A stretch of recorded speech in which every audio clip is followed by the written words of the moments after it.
നമസ്കാരം. China, India, Russia എന്നീ മൂന്ന് രാജ്യങ്ങൾക്കും സാമ്പത്തിക ബങ്കർ ബസ്റ്റർ ഏർപ്പെടുത്തുന്നതിനുള്ള ബിൽ കൊണ്ടുവരാൻ US തയ്യാറെടുക്കുകയാണെന്നാണ് സെനറ്റർ ലിൻഡെ ഗ്രഹാം പറയുന്നത്.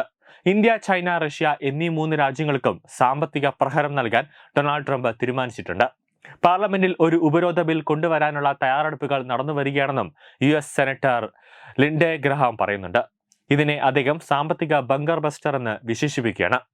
റഷ്യക്കെതിരായ ഇതുവരെയുള്ളതിൽ വെച്ച് ഏറ്റവും ആക്രമണാത്മകമായ US ഉപരോധ ബില്ലായിരിക്കും ഈ നിർദ്ദിഷ്ട നിയമമെന്ന് ഗ്രഹാം വ്യക്തമാക്കി.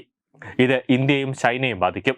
റഷ്യൻ പ്രസിഡന്റ് വ്ളാഡിമിർ പുടിനെ ഒരു ചർച്ചയിലേക്ക് കൊണ്ടുവരാൻ അത്തരമൊരു ബിൽ ആവശ്യമാണെന്ന് അദ്ദേഹം വാദിച്ചു.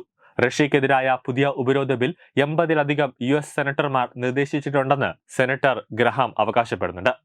യുക്രൈനിൽ നടന്നുകൊണ്ടിരിക്കുന്ന യുദ്ധത്തിന് മോസ്കോയിൽ സാമ്പത്തിക സമ്മർദ്ദം വർദ്ധിപ്പിക്കുക എന്ന ലക്ഷ്യത്തോടെയുള്ള ഒരു ദ്വികക്ഷി ബില്ലാണിത്. പുടിൻ ആക്രമണകാരിയാണെന്ന് ട്രംപ് പറയുകയാണ്. യുക്രൈൻ യുദ്ധം ആരംഭിച്ചതിന് ശേഷം റഷ്യയിൽ നിന്നും തുടർച്ചയായി എണ്ണ വാങ്ങുന്ന ഇന്ത്യയെ നേരിട്ട് ബാധിക്കുന്ന അത്തരമൊരു ബിൽ കൊണ്ടുവരാൻ US ഇപ്പോൾ തയ്യാറെടുക്കുകയാണ്. കഴിഞ്ഞ മാസം ഇന്ത്യയും റഷ്യയിൽ നിന്ന് റെക്കോർഡ് അളവിൽ എണ്ണ വാങ്ങിയിട്ടുണ്ട്.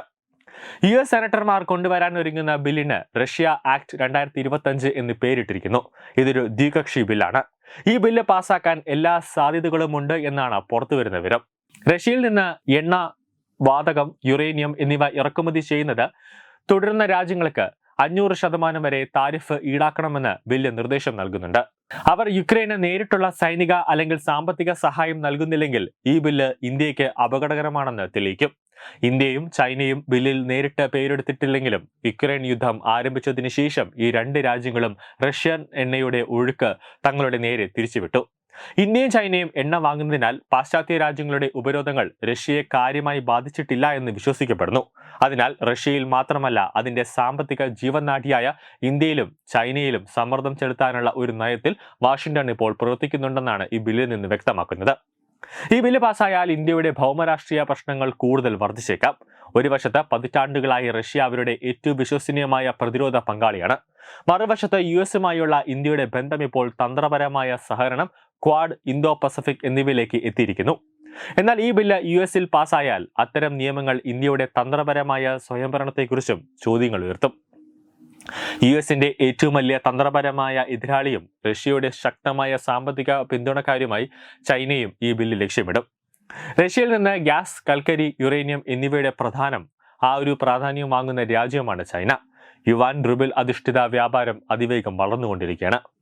ഈ ബിൽ അവതരിപ്പിച്ചതിന് ശേഷം ഇന്ത്യക്ക് റഷ്യൻ എണ്ണ വാങ്ങുന്നത് ബുദ്ധിമുട്ടാകും. കൂടാതെ ഇന്ത്യ റഷ്യയിൽ നിന്നും എണ്ണ വാങ്ങുന്നത് നിർത്തിയാൽ രാജ്യത്ത് പെട്രോളിയം ഉൽപ്പന്നങ്ങളുടെ വില കുതിച്ചുയരാൻ തുടങ്ങും.